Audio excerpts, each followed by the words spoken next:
Murdochville est située dans le sud de la Gaspésie. C'est une ville entourée de montagnes et de forêts.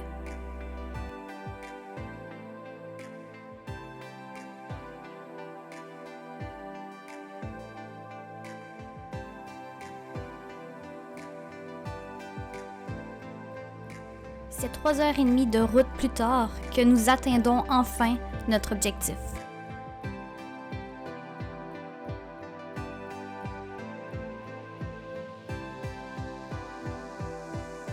Nous découvrons une ville aux allures désolées et aux bâtiments délabrés. Cette mine de cuivre a été l'une des plus grandes sources d'exploitation minière de la région et a joué un rôle crucial dans le développement économique de la ville. On va rejoindre la deuxième rue et la deuxième rue monte jusqu'à la mine et jusqu'à l'ancienne fonderie en fait. Mais là, il semblait y avoir un pont qui est fermé parce qu'il est en train de s'effondrer, donc on n'a pas pu continuer en voiture.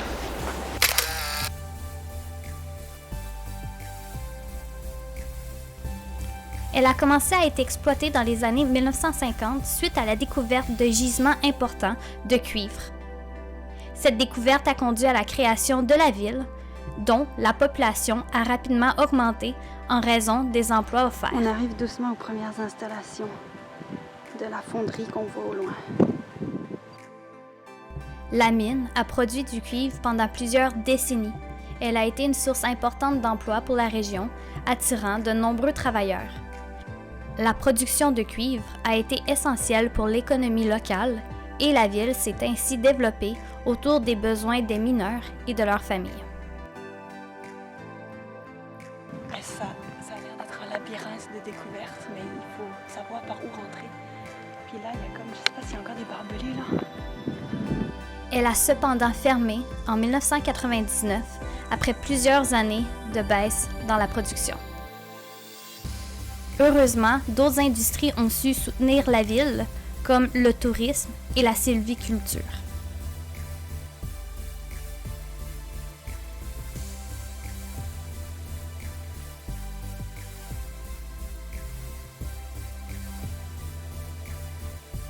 Il y avait sûrement un cours d'eau avant, puis là, il n'y a plus rien. On s'apprête à rentrer dans le bâtiment en briques. Le bâtiment emblématique, qu'on appelle communément la donnerie, est aujourd'hui abandonné. Anciennement utilisée comme bâtiment administratif, elle était le centre des opérations de la mine et était un point focal pour les travailleurs et la gestion de l'extraction minière. Aujourd'hui, Zélie et moi tentons de l'explorer.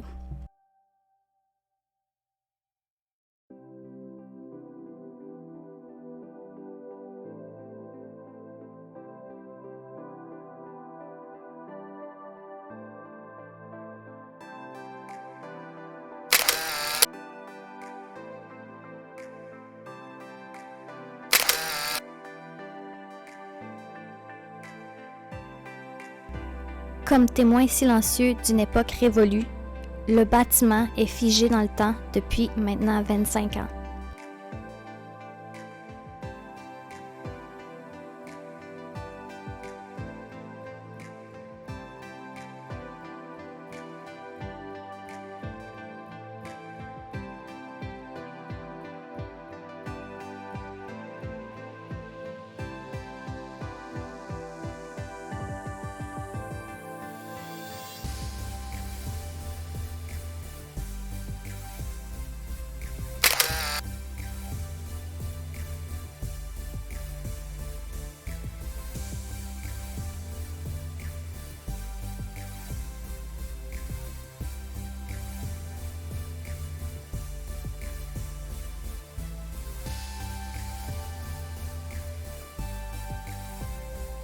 La structure de l'édifice est marquée par les années d'inaction. Les murs, autrefois lisses et neutres, sont aujourd'hui recouverts de mousse et de lichen. Les fenêtres brisées laissent entrer des faisceaux de lumière filtrés à travers des vitres éclatées. Certaines fenêtres ont même disparu, remplacées par des trous béants offrant une vue sur l'intérieur plongé dans l'obscurité et la poussière.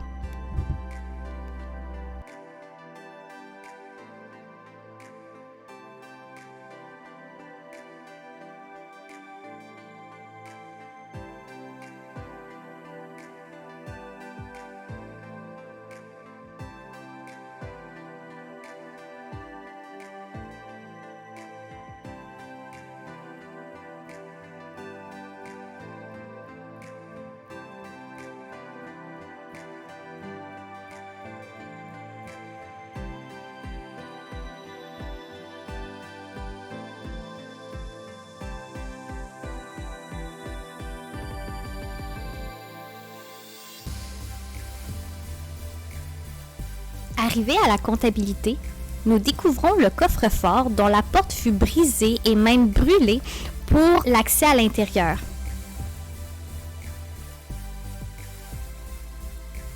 C'est sans surprise que nous découvrons le coffre complètement vide, à l'exception de quelques étagères et de filières, elles aussi vides.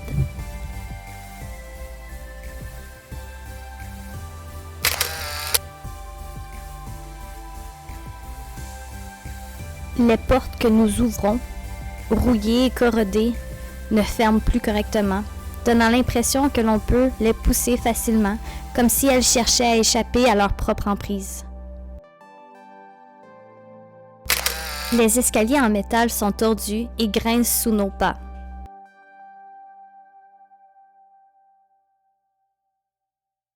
Dans la pénombre, nous descendons au sous-sol.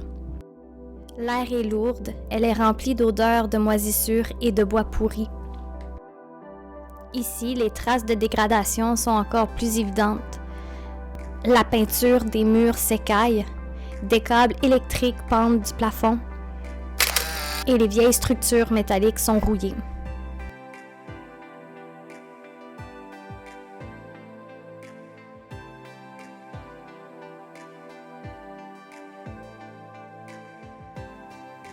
Nous constatons un lit d'eau à nos pieds dans certaines pièces.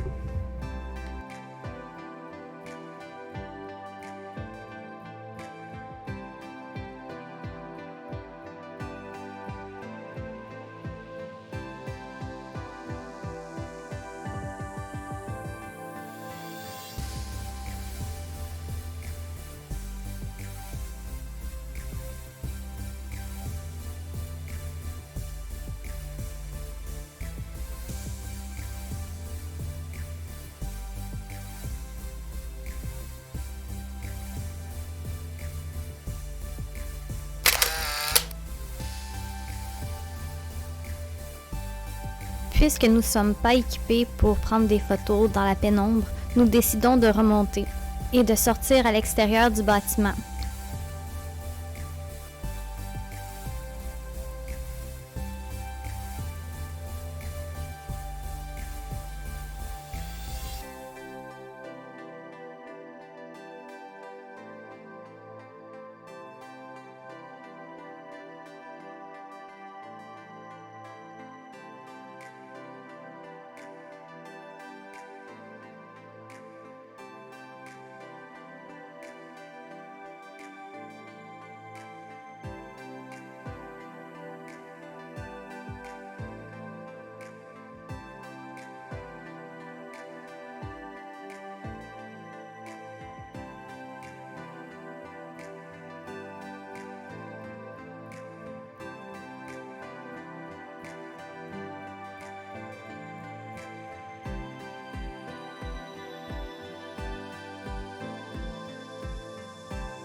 Nous avons terminé l'exploration de la bonnerie et ici vous pouvez voir les autres bâtiments annexes, les laboratoires qui permettaient l'analyse des minerais extraits pour évaluer leur teneur en cuivre et d'optimiser les procédés de séparation et d'extraction. Aussi, on peut voir les garages et les ateliers. Ceux-ci servaient à maintenir et à réparer l'équipement minier, tels que les camions et les machines de forage. Plus loin, nous avons aperçu un entrepôt, des espaces de stockage qui étaient nécessaires pour les produits chimiques utilisés dans le processus de traitement du minerai.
Qui en est au laboratoire là. Puis je trouve des anciens protocoles et des documents. Comme je l'ai dit, les laboratoires de la mine de Murdochville étaient utilisés pour effectuer des analyses chimiques et minéralogiques des échantillons de minerais. Ces analyses permettaient de déterminer la teneur en cuivre et d'autres métaux présents dans les échantillons afin d'optimiser le processus d'extraction et de traitement.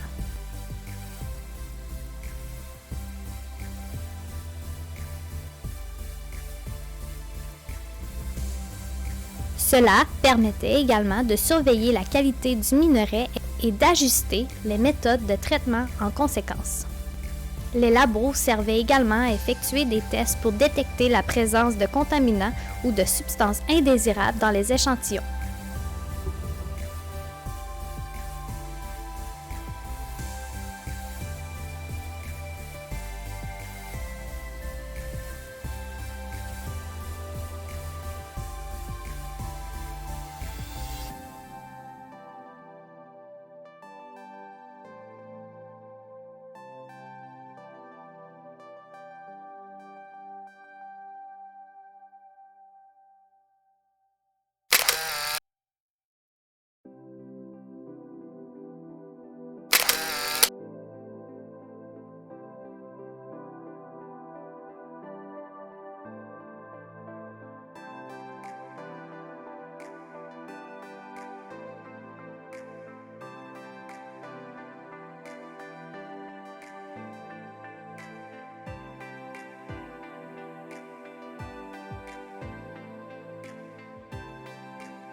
À l'époque de son apogée, dans les années 1960 à 1980, la mine de Murdochville faisait face à des défis liés à des infrastructures parfois obsolètes et les travailleurs pouvaient être exposés à divers risques industriels.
C'est quand même incroyable.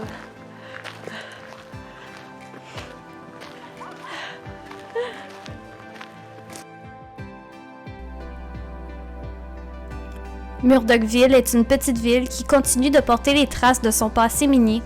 La mine, bien que fermée, reste une partie importante de l'histoire locale. Elle reste un point d'intérêt pour les amateurs de nature et de randonneurs, avec ses paysages magnifiques, ses montagnes et ses forêts.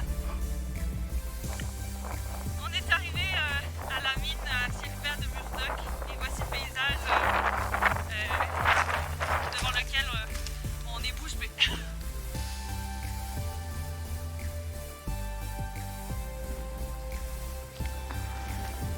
Ah, c'est incroyable.